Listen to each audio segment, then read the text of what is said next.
Minum obat asam lambung seperti PPI atau antasida dan golongan lainnya dalam jangka waktu yang lama tanpa evaluasi itu sangat tidak baik rekan-rekanku, terutama pada penderita GERD yang disertai dengan anxiety disorder, panic attack, dan psikosomatis.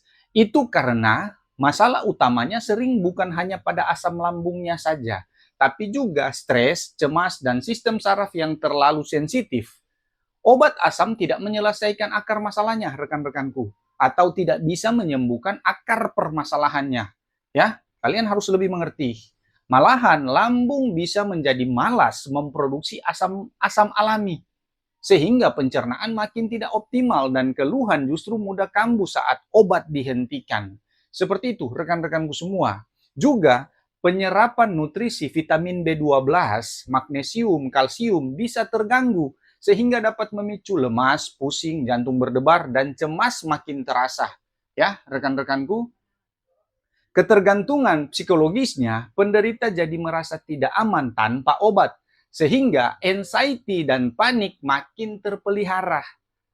Dan efek samping jangka panjang bisa menyerupai keluhan anxiety, kepala ringan, mual, tidak enak badan, membuat penderita makin fokus ke sensasi tubuh. Jadi intinya begini rekan-rekanku semua, obat asam lambung boleh dipakai, tapi bukan solusi utama jangka panjang bila GERD dipicu dan diperberat oleh anxiety dan psikosomatis.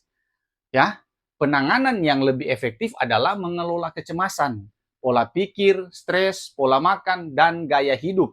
Dengan obat digunakan secara bijak dan terkontrol rekan-rekanku semua. Karena seperti yang sudah saya katakan, kalau kita terlalu lama mengkonsumsi obat asam lambung kategori PPI, antasida, dan lain sebagainya, maka akan membuat sensasi, bukan menyembuhkan sensasi.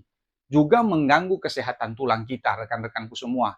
Jadi, semoga video saya, ya, edukasi dan motivasi saya ini bisa kalian mengerti, bisa kalian pahami, dan kalian bisa menyadari itu, rekan-rekanku semua, sehingga kalian lebih menerapkan hidup sehat, ya. Jangan ketergantungan dengan obat, rekan-rekanku semua. Saya tidak bilang jangan minum obat, tetapi diusahakan mengkonsumsi secara terkontrol dan selalu mengevaluasinya, rekan-rekanku semua, ya.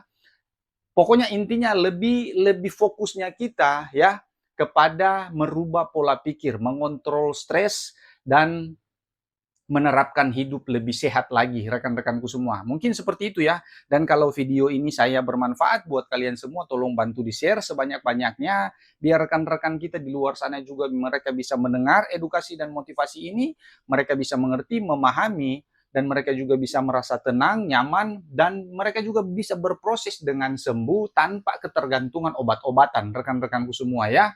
Karena saya sudah katakan berkali-kali ya, obat tidak bisa menyembuhkan akar permasalahan ya. Yang bisa menyembuhkan penyakit kita kategori GERD yang disertai dengan anxiety disorder, panic attack, dan psikosomatis itu adalah diri kita sendiri, rekan-rekanku semua. Seperti itu ya.